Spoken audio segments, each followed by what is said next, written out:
Koreatown, in the borough of Palisades Park, in the New York City metropolitan area, is one of the largest and fastest growing ethnic Korean enclaves outside of Korea. Koreans comprise the majority, about 52% of the population of the borough of Palisades Park, the municipality with the highest density of ethnic Koreans in the Western Hemisphere, and the home of both the highest Korean American density and percentage of any municipality in the United States. In the 1990s, a continuous stream of Korean immigrants emerged into Palisades Park, Koreatown. Approximately 120 stores were counted in Koreatown in 2000, a number which has risen significantly since then, featuring restaurants and karaoke bars, grocery markets, education centers and bookstores, financial institutions, offices, electronics vendors, apparel boutiques, and other commercial enterprises. Broad Avenue in Koreatown has been referred to as the Korean Food Walk of Fame with diverse offerings. Palisades Park, Koreatown now incorporates the highest concentration of Korean restaurants within a 1-mile radius in the United States, and Broad Avenue has evolved into a Korean dessert destination as well. Korean cuisine has evolved through centuries of social and political change. Originating from ancient agricultural and nomadic traditions in the Korean Peninsula and southern Manchuria, Korean cuisine has evolved through a complex interaction of the natural environment and different cultural trends. Korean cuisine is largely based on rice, vegetables, and meats. Traditional Korean meals are noted for the number of side dishes that accompany steamed cooked short grain rice. Kimchi is almost always served at every meal. Commonly used ingredients include sesame oil, fermented bean paste, soy sauce, salt, garlic, ginger, pepper flakes, fermented red chili paste, and cabbage, as evidently provided in the restaurants on Broad Avenue.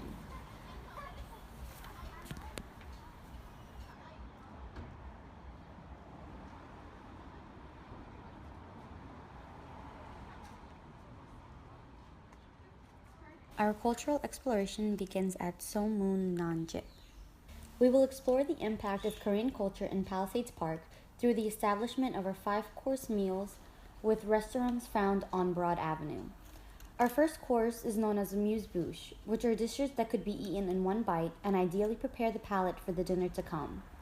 Our second course is the entree, not to be confused with the American use of the word as the main course.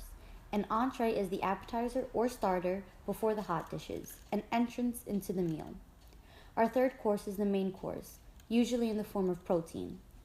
Our fourth course is noodles, used to freshen the palate after a heavy main course meal. And our fifth and final course is dessert. Our first course is amuse-bouche, which consists of traditional Korean side dishes. The most popular and widely used side dish is kimchi, which means salting of vegetables. Kimchi is a low-calorie, high-fiber, and nutrient-packed side dish, made for the health benefits because by using salt, Koreans were able to preserve the food for a long period of time while staying healthy. Our entree was seafood pancakes, which is a widely enjoyed appetizer in Korea. The dish is named after Dongnae-sung, a former fortress in the Joseon dynasty. Dongnae was a prominent battleground during the Imjin War, and legend says that the people of Dongnae threw green onions while defeating the invading Japanese soldiers. Dongnae Pajeon was made in honor of the victory. The term Korean barbecue, or gogi-gui, in Korean refers to the Korean method of roasting beef, pork, chicken, or other types of meat. Such dishes are often prepared at the diner's table on gas or charcoal grills that are built into the table itself. The most representative form of gogi-gui is bulgogi, usually made from thinly sliced, marinated beef sirloin or tenderloin. Another popular form is galbi, made from marinated beef short ribs. However, gogi-gui also includes many other kinds of marinated and unmarinated meat dishes and can be divided into several categories. Our fourth course is the noodle dish. During the Goryeo period, the Mongols invaded Goryeo in the 13th century. Some traditional foods found today in Korea have their origins during this period, including the noodle dish. The noodle dish became one of the emperor's favorite after the chief cook made an analogy comparing the length of the noodle to his life.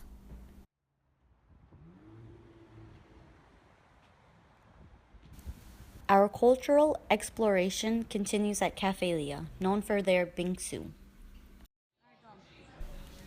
For our fifth and final course, we got bingsu for dessert. The food originally began as ice shavings with red bean paste and was traded among government officials. The earliest forms of put bingsu can be found in the Joseon dynasty. Government records show officials sharing crushed ice topped with various fruits. The modern forms of put bingsu are reputed to originate during the period of Korea under Japanese rule, with the introduction of a cold red bean paste dish. However, the combinations of red bean paste and shaved ice is a Korean invention.